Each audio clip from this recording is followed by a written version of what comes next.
নমস্কার সকল গল্পপ্রেমী ও সাহিত্যপ্রেমী শ্রোতা বন্ধুদের আমার অনেক স্বাগত।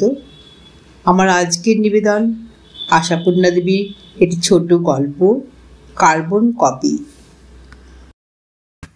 লাল কাঁকড়ের সরু রাস্তাটা এসে শেষ হয়েছে রংচাটাই কাঠের গেটটার সামনে। শেষ হওয়া ছাড়া রাস্তাটার আর গতি ছিল না, কারণ শহরটাও শেষ হয়ে গেছে এখানে। বাড়ির পিছনেই রেল লাইনের উঁচু বাঁধ, আর ওপারেই অনেকখানি বালির চড়ার ওধারে একটা বালু নদী।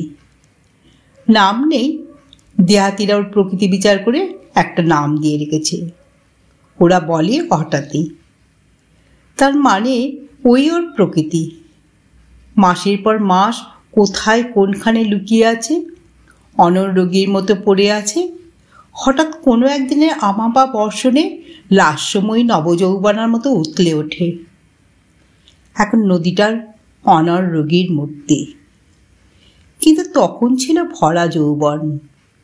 অনেকদিন আগে যখন একবার এসেছিল উত্তরা ফুলমাটিতে, তাই এবারে এসে প্রথমটা চিনতে ভুল হচ্ছিল। চৌধুরী বাংলো নামটা পড়ে নিঃসংশয় হলো। ভাবল সেদিন নদীতে জল ছিল, আর সে ছোট মেয়েটার চোখেও জল ছিল। অবিরাম কান্নায় বালিশ ভিজিয়েছিল সে, আর এক নদী বইয়েছিল। অন্তত উত্তরার পিসিমা সেই কথাই বলেছিলেন, ও দাদা, মেয়ে যে তোমার কেঁদে নদী বইয়ে দিল গো। কিন্তু পিসিমার দাদা ওই নদী বহানোর মধ্যে আতিশয্যতা দেখেননি। তিনি জানতেন এমন ক্ষেত্রে অনেক ছেলেমেয়ে এমন অনেক কিছু করে বসে, যা চোখের জলে নদী বহানোর চাইতে অনেক ঘোরালো। উকিল মানুষ, কেসটা অনেক আসে, দেখছেন নিরুদ্দেশ হয়ে যেতে, দেখছেন আত্মহত্যা করতে। তাই সকলন হাসি হেসে বলেছিলেন, অমন হয় রে মনীষা, সময় লাগবে সামলাতে। সামলাবার জন্যই না মেয়েকে নিয়ে বিভাসবাবু কলকাতার জনসমাজের বাইরে এখানে এসে উঠেছিলেন। নইলে স্বাস্থ্যকর জায়গায় বনে একটা বাড়ি আছে বলে স্বাস্থ্য উদ্ধার করে নিতে আর কবে এসেছেন বিভাস? উত্তরার মা আসেনি। উত্তরার মা এটাতে আতিশয্য দেখেছিলেন, যার জন্য মায়ের এই মর্মান্তিক কষ্ট, সেটা তো মেয়ের নিজেরই বোকামির ফল। তবে যা নিজের দোষে ঘটেছে তার জন্য আবার এত সহানুভূতি কিসের? এই অভিমত ছিল উত্তরার মায়ের। উত্তরা যত ধিকৃত হবে, যত তার লোক সমাজে মুখ দেখাতে মাথা হেঁট হবে, ততই আগামী বছরের চেষ্টা আসবে, শপথ গ্রহণের সংকল্প আসবে। বিভাস তা বলেননি। বিভাস নিজের কাজকর্মের ক্ষতি করে মেয়ে নিয়ে 1 মাসের জন্য এখানে এই চৌধুরী বাংলোয় এসে উঠেছিলেন, মেয়ের মনে সদ্য ক্ষতির পর একটা পলস্তলা পড়বার সুযোগ দিতে। এখানে লোক সমাজ কম। উত্তরা পিসেমশাই অনেক দেখে শুনেই জমিটুকু কিনেছিলেন বাড়ি করবার জন্য, শহর ছাড়িয়ে রেল লাইনের বাঁধের নিচে। তা পিসেমশাইকে আর বেশি দিন সে বাড়ি ভোগ করতে হয়নি। উত্তরা বিধবা পিসি সময় সুযোগ মিললে এসে হাজির হতেন। কাঠের গেটে গায়ের মরচে পড়া তালা চাবিটা খুলে ফেলে ঢুকে পড়তেন। থেকে যেতেন কিছুদিন। সে কিছুদিনের মধ্যে সেবার বিভাস আতিথ্য গ্রহণ করেছিলেন। আসার কারণটা পিসি হয়তো ছেলে মানুষই বলে ভেবেছিলেন দাদার একটা মোটে মেয়ে, তাই দাদা এত নাচাতে পারছেন। কিন্তু আশাটা পিসির বড় ভালো লেগেছিল। বৌদির আবরণ মুক্ত দাদাকে পেয়ে ছেলেবেলার স্বাদ ফিরে পেয়েছিলেন যেন। আর বিভাসও হয়তো সে আবরণের প্রভাব মুক্ত হয়ে বদলে গিয়েছিলেন, হালকা হয়ে গিয়েছিলেন। এই সহজ আবহাওয়ার মধ্যে থেকে উত্তরার চোখের জল শুকোতে বেশি দেরি লাগেনি।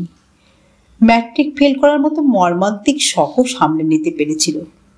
হ্যাঁ, উত্তরা তার মায়ের মুখে কালি দিয়ে ম্যাট্রিকে ফেল করেছিল, একেবারে অপ্রত্যাশিত।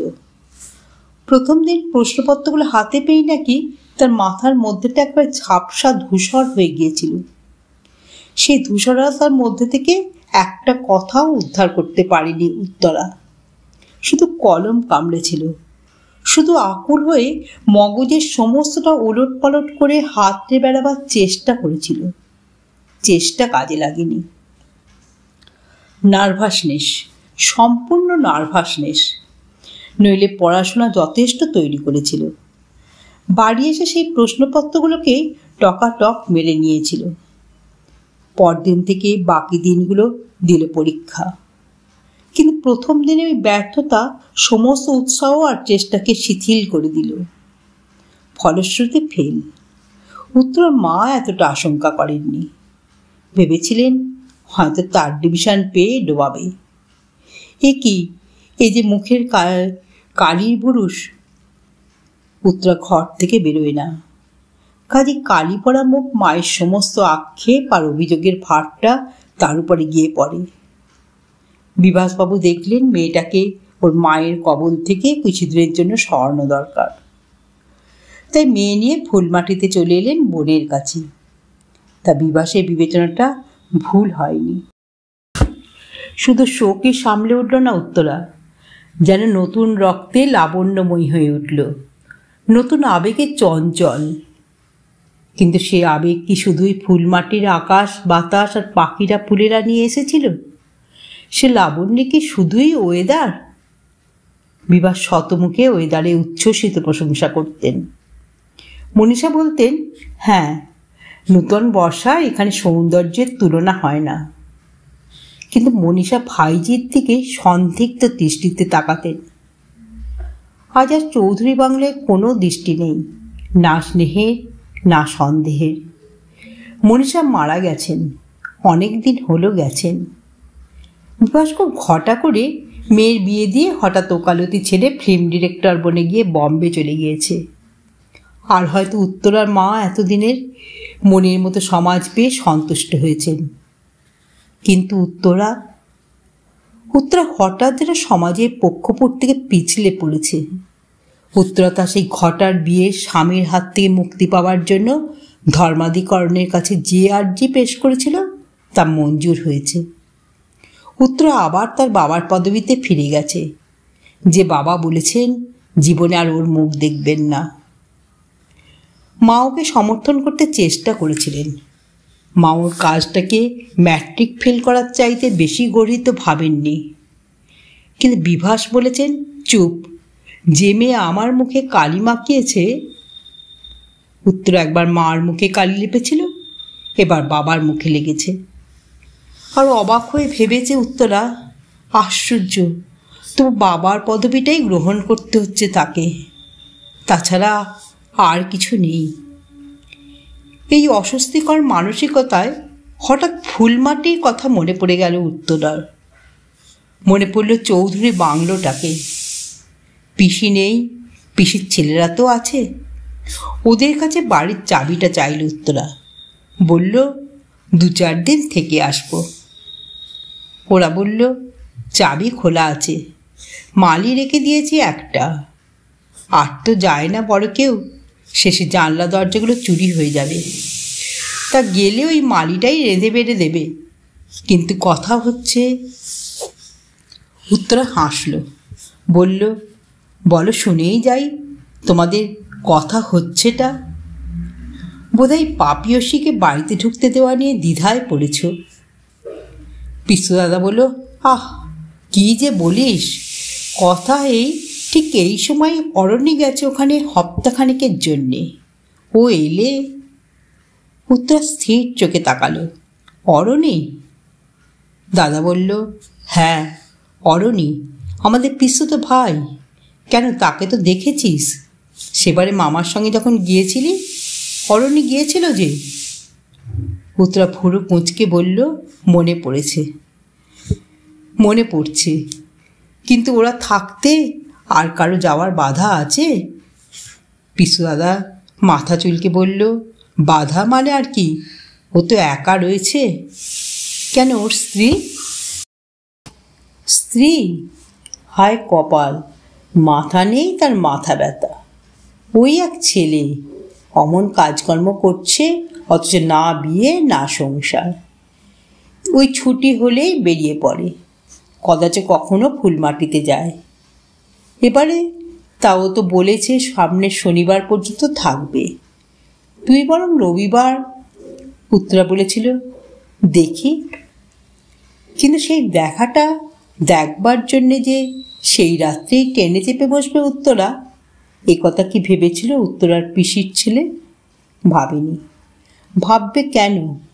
ভাববার মতো তো কথা নয়। কিন্তু উত্তরা ভেবেছিল, হয়েছে কি, বরং তো সুবিধেই। সাত সকালে ধুলো জমানো নেই বাড়িতে, রান্নাঘরটা চালু রয়েছে। ঘরও তো চৌধুরী বাংলায় গুনতিতে অন্তত গোটা 5। লাল সুরকির রাস্তাটা শেষ করে সাইকেল রিক্সাটা থামল। নেমে পড়ে গেট ঠেলে ঢুকে সেই 5টা ঘরের দিকে তাকালো উত্তরা। কোন ঘরটা জানা ছিল সেবারে? ওই পিছনে কোণারটায় না? রেল লাইন দেখা যায় বলে বেছে নিয়েছিল? না, প্রথমটা বেঁচেছিল বোধ হয় কেবলমাত্র পিছন বলেই, যাতে মুখ দেখাতে কম হয়। তারপর ঘরটা ভালো লেগে গেল। ঘরের পিছনে বাগান ছিল, তাই বলেছিল বাবাকে, পিসিকে। বাগান আছে এখনো। আস্তে এগিয়ে এলো উত্তরা, রিক্সাওয়ালাটার মাথায় নিজের ব্যাগ বিছানা চাপিয়ে। কিন্তু কই, কোথায় কে? পিসুত দাদার পরিবেশিত খবরটা ভুল তাহলে। ওকে পয়সা চুকিয়ে দিয়ে বারান্দায় জিনিস দুটো ফেলে রেখে মালিকে খুঁজতে রান্নাঘরের দিকে এগোলো উত্তরা। এমনি একটু জনমনুষ্যহীন জায়গার জন্যেই সে তৃষিত হয়ে উঠেছিল উত্তরা। হাতড়ে মরেছিল সেই জায়গা ভাবতে, যেখানে কারো দৃষ্টি নেই, না স্নেহের, না সহানুভূতি, না সন্দেহের। অথচ শূন্য খাঁকা বাড়িটা দেখে মনটা বিশ্রী হয়ে গেল কেন? খাঁকা করে উঠল কেন? মালিকে খুঁজতে বেশি দূর যেতে হলো না। রিক্সার শব্দ শুনে নিজেই সে বেরিয়ে আসছিল কোনো এক কোটর থেকে বেরিয়ে এসে দাঁড়িয়ে পড়ল। সপ্রশ্ন দৃষ্টিতে তাকালো। উত্তরা অপ্রতিভ হলো। বলল, এটা আমার পিসির বাড়ি, বুঝলে, থাকবো 2-4 দিন। মালি মাথা চুলকে বলল, চিঠি এনেছেন? চিঠি? আগে আমার দাদাবাবুদের কারো চিঠি না হলে? সেরেছে, তোমাদের আবার এইসব নিয়ম আছে নাকি? আমি নিশ্চিন্ত হয়ে মালি সবিনয় একটা বেতের চেয়ার এগিয়ে দিয়ে বলে, বসুন, একটু বসুন। যে দাদাবাবু রয়েছে এখানে, তিনি এলেই। উত্তরা 1 মিনিট শিথিল হয়ে যায়, কথা বলতে পারে না। তারপর নিজেকে চোস্ত করে নিয়ে বলে, দাদাবাবু? কোন দাদাবাবু আবার? আমি তো তোমার সব দাদাবাবুদেরই কলকাতায় দেখে এলাম। রমেন, সোমেন, শুভেন। মালির মুখে এবার হাসি ফোটে। বলে, তবে তো সবই জানেন। ইনি হচ্ছেন অরণ্যবাবু। এই বাড়িটা অরণ্যবাবুর মামার বাড়ি। ওহো, তো তাই বলো। উত্তরা পায়ে হাততালি দিয়ে ওঠে। খুব চিনি, বলতে হয় এতক্ষণ। তা কোথায় গেছেন? আগে পাখি মারতে। পাখি মারতে? আজকাল আবার শিকারি হয়ে উঠেছেন বুঝি বাবু? মালি হাস্য গোপন করে বলে, আগে শিকার বলেন শিকার, খেলা বলেন খেলা। যান রোজ ভোরে বন্দুক ঘাড়ে করে। আর পাখি? বুড়ে আঙুলটা তুলে নাচিয়ে নেয় লোকটা। আর এই উত্তর প্রত্যুত্তরের মাঝখানেই আসামির আবির্ভাব, বন্দুক হাতে বীরের বেশ। চমকে দাঁড়িয়ে পড়ে, অবাক হয়ে বলে, কে? উত্তরটি বাঁকা হাসি হাসে। চিনতে পারছো না? পারছি বই কি, পারছি বলেই তো বিশ্বাস করতে দেরি লাগছে। খুব অবিশ্বাস্য মনে হচ্ছে? খুব। কেন? তোমার মামার বাড়িতে আসতে আছে আর আমার পিসির বাড়িতে আসতে নেই? নেই কে বললে? আছে বলেই তো সেই দুর্লভ ঘটনা একাধিক ভার ঘটল। কি মনে হচ্ছে? মনে হচ্ছে অকস্মাৎ, দৈবক্রম এগুলো কেবলমাত্র উপন্যাসেরই বস্তু নয়। আর যদি বলি অকস্মাৎও নয়, দৈবক্রমও নয়, জেনে শুনে ইচ্ছে করে এসেছে। তাহলে সেই মধুর মিথ্যেকে পরম সত্য বলে গণ্য করে স্বর্গসুখ পাব। এখনো সেই রকম সাজিয়ে গুজিয়ে কথা বলতে পারো দেখছি। সাজিয়ে গুজিয়ে হয়তো, কিন্তু বানিয়ে বানিয়ে নয়। তোমার কাঁধের বন্দুক দেখে ভয় করছে। গুলি টুলি করে বসবে না তো? ইচ্ছে করছে। মালি বোঝে রহস্য আছে, কারণ বুদ্ধিমানেরা যাদের বোকা ভাবে তারা যে সবসময় বোকা হয় না তার প্রমাণ হামেশাই মেলে। মালিটা বোকা নয়, আর বোকা নয় বলেই আর বেশিক্ষণ হাঁ করে দাঁড়িয়ে থাকার ভূমিকা অভিনয় না করে বলে, দিদিমণি খাবেন তো? খাবো বই কি। বাহ, খাবো না তো কি উপোস করতে এলাম? খুব ভালো ভালো খাবো। কি কি রাঁধছো বলো? মালি বিনীত ভঙ্গিতে জানায়, রান্না এখনো শুরু হয়নি। বাবু পাখি মেরে আনবেন এই আশায়। এই আশায় বাবু ধমকে ওঠে, পাখি আবার আমি কবে আনি হে? শিকার করতে যাই বলেই শিকার করে আনতে হবে এমন কোনো কথা নেই। উত্তরা মৃদু হেসে আস্তে আস্তে বলে, না তা নেই বটে, অন্তত তোমার কাছে নেই। কোণের সেই ঘরটাই নির্দিষ্ট করে দেয় উত্তরা নিজের জন্যে। অর্ণি বলে, দক্ষিণের ঘর থাকতে উত্তরের ঘর?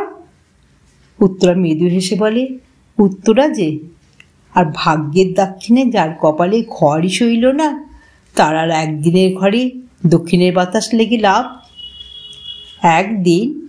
একদিন থাকবে বলে এসেছ? কিছুই বলে আসিনি। একদিনে বেশি থাকা সম্ভব কিনা তাও জানি না। পিছনে সেই বাগানে এসে বসেছে ওরা। বিকেলের চা খাচ্ছে বেতের চেয়ার পেতে। মালিটা সব গুছিয়ে দিয়ে গেছে। দুপুরবেলা খাইয়েছে চব্য চস্য করে, আবার রাত্রের ব্যবস্থাকল্পে বাজারের দিকে গেছে। মনে মনে হেসে গেছে, সুবিধে দিয়ে গেলাম তোদের। যার জন্য যোগসাজস করে দুজনে এসেছে সেখানে ভাবটা দেখাচ্ছে যেন হঠাৎ যোগাযোগ, যেন এখানে হঠাৎ দেখা। কিন্তু সব বুঝি বাবা, এরা ধরতে পারেনি ওর মনের কথা। এরা নিশ্চিন্তে চা খাচ্ছে। অন্য টেবিলে একটা সিগারেট ঠুকতে ঠুকতে বলে, থাকা অসম্ভবই বা মনে হচ্ছে কেন? ভয় করছে? করলে হাসির কিছু নেই। অর্ণি সোজা ওর চোখের দিকে তাকিয়ে থেকে রহস্য ভরা গলায় বলেন, অচ সেদিন ভয় করেনি। যখন বয়স ছিল বোধহয় মাত্র 16 বলেই তো ভয় করেনি। 26 হলে করত। অর্ণিরও কি ভয় করছে? নইলে অর্ণির দেশলাই জ্বালতে অত দেরি কেন? কথা শুরু করতে জল খেতে ইচ্ছে করছে কেন? স্বামীর সঙ্গে বিচ্ছেদ হলো কেন? ভাব না থাকলেই বিচ্ছেদ হয়। ভাবের অভাব কিসের? অত ঘটার বিয়েতে তো আসুনি, জানলে কি করে ঘটার বিয়ে? না এলেও জানা যায়। আমার খবর রাখা তোমার দরকার কি? কিছু না, দেশের বহুবিধ খবরই তো রাখা হয়ে যায়। শুধু এই? তাছাড়া কি হবে? ও, মনে হচ্ছে ক্ষুণ্ণ হলে। হয়তো হলাম। কেন? আশা করেছিলাম বলবি আমার খবরই তোমার ধ্যান জ্ঞান। মেয়েরা নিজেরা মধুর মিথ্যা বলে, কিন্তু বিশ্বাস করে কি? উত্তরা এক মুহূর্ত চুপ করে থাকে, তারপর খুব কেটে কেটে বলে, সেদিন কিন্তু করেছিলাম। সেদিন? অর্ণি বিমূঢ় গলায় বলে, কোন দিন? কোন মিথ্যে? মনে নেই? সেই ভয়ানক মিথ্যা কথাটা বিশ্বাস করে একটা অবোধ মুখ্য স্কুলের মেয়ে নিজেকে হারিয়ে বসেছিল, আর সে কথাটা মিথ্যা। এই সত্যটাই বুঝি আবিষ্কার করেছ এতদিনে। সত্যি তারই বা প্রমাণ পেলাম কই? অরণি আর একটা সিগারেট ধরিয়ে হাতে রেখে দেয়। বলে, হিসেবে একটু ভুল আছে তোমার। মেয়েটা অবোধ মুখ্য বালিকা এটা ঠিক বসিয়েছ, কিন্তু ছেলেটা যে নিতান্ত মূঢ় অজ্ঞান 20 বছরের একটা ছেলে মাত্র, সেটা বসাওনি হিসেবের খাতায়।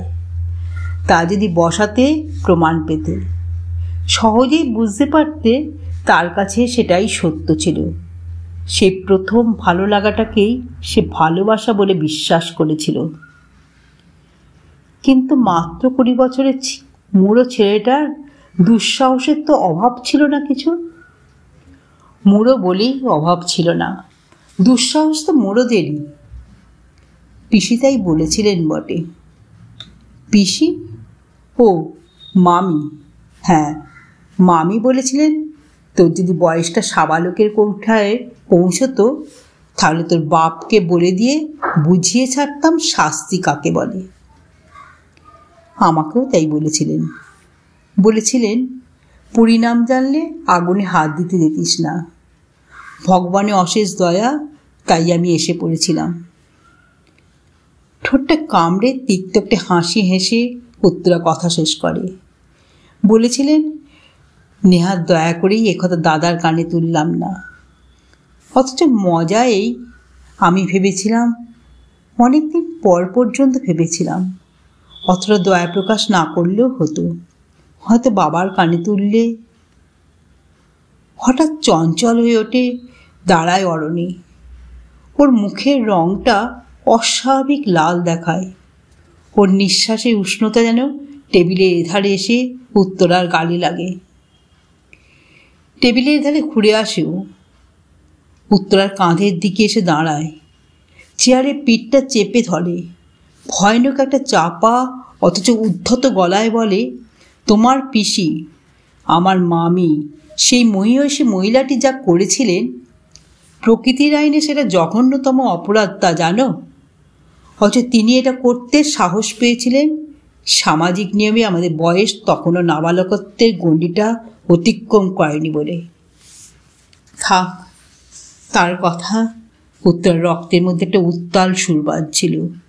উত্তরার শিরায় শিরায় একটা বিদ্যুৎ প্রবাহ ছুটোছুটি করছিল।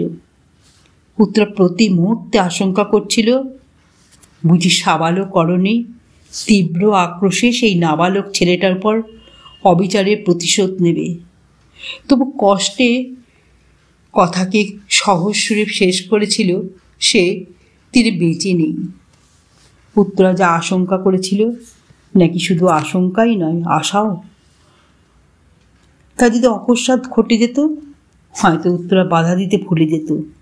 হয়তো ওই বালু নদী হঠাৎই মতো বালুর স্তর ভাসিয়ে দিয়ে উত্তাল হয়ে উঠত, কুল ছাপিয়ে ঢেউয়ের ধাক্কায় পাড় ভাঙত। কিন্তু উত্তরার আশা আর আশঙ্কা দুই থমকে থাকলো। অরণি সরে গিয়ে শুকনো ঘাসের পর পায়চারি করতে লাগলো। উত্তরার খামে ঠান্ডা হাতটা আবার স্বাভাবিক উষ্ণতায় ফিরে এলো। কখন যেন পড়ন্ত বেলা সূর্য বিদায় নিয়েছে। চেতনায় এলো যখন সমস্ত বাগানটা ছায়াচ্ছন্ন হয়ে এসেছে, দুজনার কেউ কারোর মুখ দেখতে পাচ্ছে না। অরণি পায়চারি করতে করতে আবার সরে এসেছে, টেবিলের দুটো কোণ চেপে ধরেছে, আর তার মৃদু ভাঙা ভারী গলাটা থেমে থেমে উচ্চারণ করছে, তিনি মারা গেছেন, কিন্তু আমরা তো বেঁচে আছি। সেদিনের সেই অবিচারের শোধ নেওয়া যায় না উত্তরা। এই সন্ধ্যেটাকে 1963 মনে না করে 1953 মনে করা যায় না? আমরা তো দুজনে দুজনকে দেখতে পাচ্ছি না। কি এসে যায় যদি আমরা ভেবে নিই আমাদের উপর দিয়ে প্রায় একটা যুগ চলে যায়নি। যদি ভেবে নিই সেই আবেগ, সেই রোমাঞ্চ, সেই মরে যাওয়ার মতো অসহ্য সুখের মুহূর্তে কেউ এসে রক্তচক্ষু তুলে দাঁড়ায়নি আমাদের সামনে। আমরা শুধু সেই মুহূর্তটাকে গড়িয়ে নিয়ে যাচ্ছি, এগিয়ে নিয়ে যাচ্ছি। অরণি, তুমি কি আমায় পরীক্ষা করছো? পরীক্ষা? কি বলছো তুমি উত্তরা? হয়তো তুমি ভাবছো তুমি আছো জেনে, একা আছো জেনে আমি ইচ্ছে করে নিজেকে অত সৌভাগ্যবান ভাবতে পারি। এত সঞ্চয় আমার কোথায় উত্তরা? আমি শুধু মুষ্টি ভিক্ষার কাঙালি। ঘরে চলো অরণি, আলো জ্বালাই গে। না অরণি, সবলে ওর দুটো কাঁধ চেপে ধরে, বলে ঘরে গেলে আলো জ্বাললে আমরা হারিয়ে যাব, ফুরিয়ে যাব, সমাজের শেকলে বাঁধা পড়ে যাব। এখানে প্রকৃতি বন্য, নিরাবরণ। জীবনের একটি সন্ধ্যা কি এই প্রকৃতিকে উৎসর্গ করা যায় না উত্তরা? উত্তরা মৃদু নিঃশ্বাস ফেলে। উত্তরা সেই প্রতীক্ষায় উত্তাল রক্ত পাওয়ার সময় এসেছে, স্বস্তির গতি পেয়েছে, তাই গলার স্বর কাঁপে না ওর। খুব নরম গলায় বলতে পারে, মুষ্টিভিক্ষায় লাভ কি অরণি? মনে করো আমার দুর্লভ সঞ্চয়ঘরে জমা রাখবো সেই ভিক্ষাটুকু। পরে, অনেক পরে, জীবনকে যদি কোনোদিন নিতান্ত মূল্যহীন মনে হয়, স্মরণ করবো এই সন্ধ্যাটিকে। তোমার আর কতটুকু ক্ষতি উত্তরা? অথচ আমার অগাধ সমুদ্রের লাভ, অনন্ত আকাশব্যাপী লাভ। অরণি, আমায় দুর্বল করে দিও না। ভুল করছো উত্তর। দুর্বলতার অথই জলেই তো ডুবে রয়েছ তুমি। আমি তোমাকে সেই দুর্বলতার পাথার থেকে উঠে আসতে ডাক দিচ্ছি। সবলে নিজেকে প্রকাশ করো তুমি। তুমি যে তোমার নিজের, একান্ত নিজের, সেই সত্যকে মহিমার সঙ্গে স্বীকার করো। এত বড় জীবনের একটি মাত্র সন্ধ্যা আমি তোমার কাছে চাইছি উত্তরা। সেটুকু দিতে কিসের এত দ্বিধা তোমার? তুমি এখন কারো বিবাহিত স্ত্রী নও, কারো কুমারী মেয়ে নও, আর তুমি তোমার পিসির নাবালিকা ভাইজিও নও। তুমি তো কেবলমাত্র তোমার। সে জোর খুঁজে পাচ্ছি না অরণি। উত্তরা মনে মনে বলে, বরং তুমি সবল হও, তুমি আমায় লুট করে নাও। তোমার সেই জোরের কাছে আমি হারিয়ে যাব, মিলিয়ে যাব। মনে মনে এমনি কত কথা বলে উত্তরা, কিন্তু মুখে বলে আমার বুকের মধ্যে কিরকম যেন পড়ছে, অন্ধকারে আমার ভয় করছে। ঘরে চলো অরণি, আলো জ্বলা ঘরে। সমস্ত যৌবন কালটা ধরে শুধু গভীর একটা নিঃশ্বাস ফেলে বলে অরণি, কৃপণতাকে বাড়িয়েছ উত্তরা। অথচ সেদিন যখন এত লাবণ্যের কিছুই ছিল না। সেদিনের কথা বারবার তুলনা অরণি, বরং সেদিনের মতো নিজেকে জোরে কেড়ে নাও আমায়। অরণি এগিয়ে আসে আরও কাছে, উত্তরার পিঠটা নয়, চেয়ারে পিঠটা চেপে ধরে। হতাশ গলায় বলে, তা হয় না উত্তরা। ভিক্ষুক হতে পারি, বিশ্বাসঘাতক হতে পারবো না। তুমি এসে একা বাড়িতে আমায় দেখে তক্ষুনি ফিরে গেলে না, নিশ্চিন্ত মনে রয়ে গেলে। এই বিশ্বস্ততার মূল্য শোধ করব কি নীচ হয়ে, ছোট হয়ে? যদি স্বেচ্ছায় দিতে মাথায় করে নিতাম। জানো উত্তরা, সেই 20 বছরের ছেলেটা কত বছর কি অদ্ভুত একটা স্বপ্ন দেখেছে। উত্তরার গলা থেকে যে অস্ফুট আওয়াজটা বেরোয়, সেটা বোধহয় কি? অরণি আবেগরুদ্ধ গলায় বলে, সে স্বপ্ন উঁচু বাঁধের পর রেল লাইন, চোখের সীমানায় এক দুরন্ত নদী, আর একটা বাড়িতে শুধু তুমি আর আমি। তোমার সে স্বপ্নের কথা তো কোনো দিন আমার বাবার কাছে এসে বলনি অরণি। বলেছিলাম উত্তরা, তুমি জানতে পারোনি। তোমার বাবা বলেছিলেন, আমার মতো ইতর ছেলের হাতে মেয়ে দেওয়ার চাইতে মেয়েকে বরং কেটে জলে ভাসিয়ে দেবেন। অরণি, বানিয়ে বলছি না উত্তরা। দিনে দিনে তাই সে স্বপ্ন শুধু স্বপ্নের কুয়াশায় হারিয়ে গেছে। কিন্তু আজ আবার তুমি কেন এলে উত্তরা? একা একজন পুরুষের উপস্থিতি অগ্রাহ্য করে কেন রইলে? আমায় মাপ করো অরণি। মোহময় জ্যোৎস্নাময় রাত্রিটা তোমার হাতে আছে উত্তরা, ভাববার, সিদ্ধান্ত করবার। রাতটা নেই অরণি, 9টার গাড়িতে আমি ফিরে যাব। ট্রেনের টাইমে তাড়াতাড়ি লুচি ভাজতে ভাজতে মালিটা ভাবে, দূর, যা ভাবছিলাম তা নয় দেখছি। যতই হোক নির্জন নিরম্ব একটা বাড়ি, বলতে গেলে নিষ্পর একটা লোক। এখনকার মেয়েদের বেপরোয়া সাহস দেখে দেখে মনে করেছিলাম বুঝি ছি, ভারী লজ্জা করছে। উত্তরাকে ট্রেনে তুলে দিয়ে ফিরে আসতে অরণ্যে ভাবে ঘৃণা হচ্ছে নিজের উপর, চাবুক মারতে ইচ্ছে হচ্ছে। কি লজ্জা, কি দৈন্য, দৈন্যের কি হাস্যকর প্রকাশ। কেন আমি ভিক্ষুকের মতো এত খেলো করলাম নিজেকে? সত্যি কি দরকার ছিল এতটার? ট্রেনটা এক টানা শব্দ করে চলেছে, ঝিক ঝিক ঝিক ঝিক। সেই শব্দের মধ্যে উত্তরার ভাবনাগুলো স্পষ্ট হচ্ছে, মিলিয়ে যাচ্ছে। উত্তরা ভাবছে সত্যি কি দরকার ছিল এতটা সূচি বাইয়ের? আমার এই মহান সুচিতার জবাবদিহি করতে যাব আমি কার কাছে? যদি নিজের কাছে হয় সবটাই তো হাস্যকর রকমের মূল্যহীন। প্রতি মুহূর্তেই তো আকাঙ্ক্ষা করেছি আমি ওকে, আশা করেছি ও লুট করে নিকামায়। তবে জবাবদিহিটা তাহলে সেই সংস্কারের কাছে। বুঝতে পারছি আমি জীবন বিশ্বাসী নই, আমি সত্যধর্মী নই, এমনকি আমি আধুনিকও নই। আমি আবার সেই সেকেলে পিসির কার্বন কপি মাত্র। এছাড়া আর কিছু হবার ক্ষমতা নেই আমার। কার্বন কপি গল্পটি এখানেই সমাপ্ত হলো। যদি শ্রোতা বন্ধুদের আমার গল্প পাঠ ভালো লেগে থাকে তাহলে অবশ্যই আমার চ্যানেলটিকে সাবস্ক্রাইব করে পাশে থাকা বেল আইকনকে প্রেস করে অল করে দেবেন। তা যখনই আমি নিত্য নতুন গল্প আপলোড করব আপনারা পেয়ে যাবেন। আপনারা সবাই খুব ভালো থাকবেন। নমস্কার।